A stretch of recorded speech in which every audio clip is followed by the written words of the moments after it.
Yan sila ganyan yan. Paano na kasi?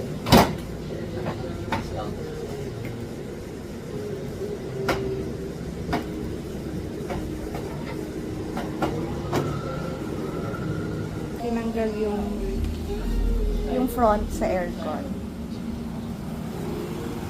Ay, ingat lang po ha. May upuan po dyan.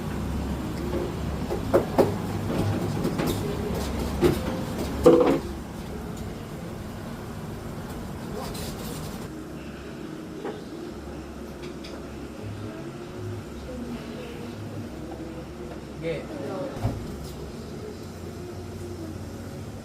Isla. Ano nakarap doon? Buo siyang tatanggalin. So, ayan.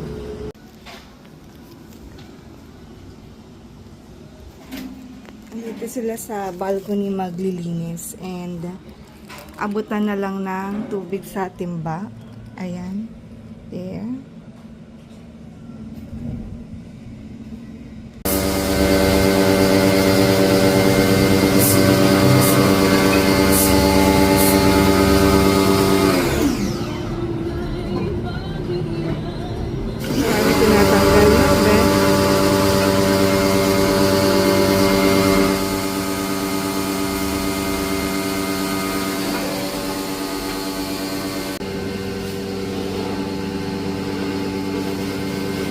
Ay, kinabasa pala talaga yun. Asan basa?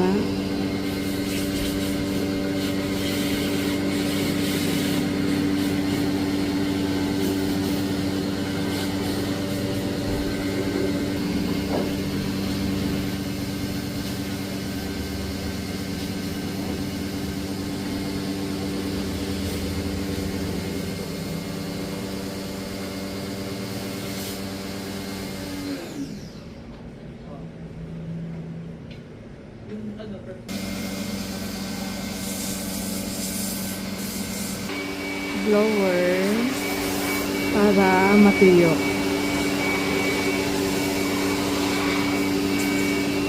And then dito naman, ayan, nililinisan lang.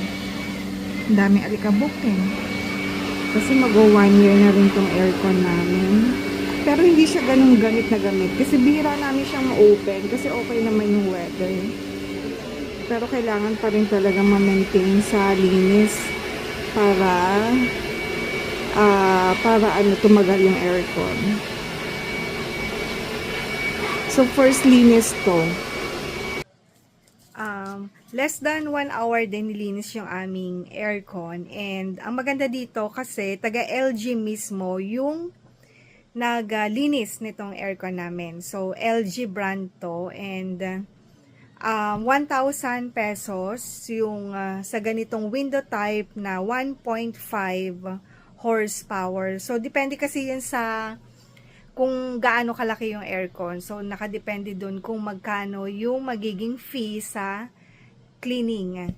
So yun nga, 1,000 pesos to. So advice sa amin, at least once a week ma-open yung aircon, and at least 30 minutes yung naka-on yung aircon para daw mas tatagal yung ating aircon. Mas hindi siya madaling masisira kapag nagagamit siya ng at least once a week and 30 minutes yung minimum.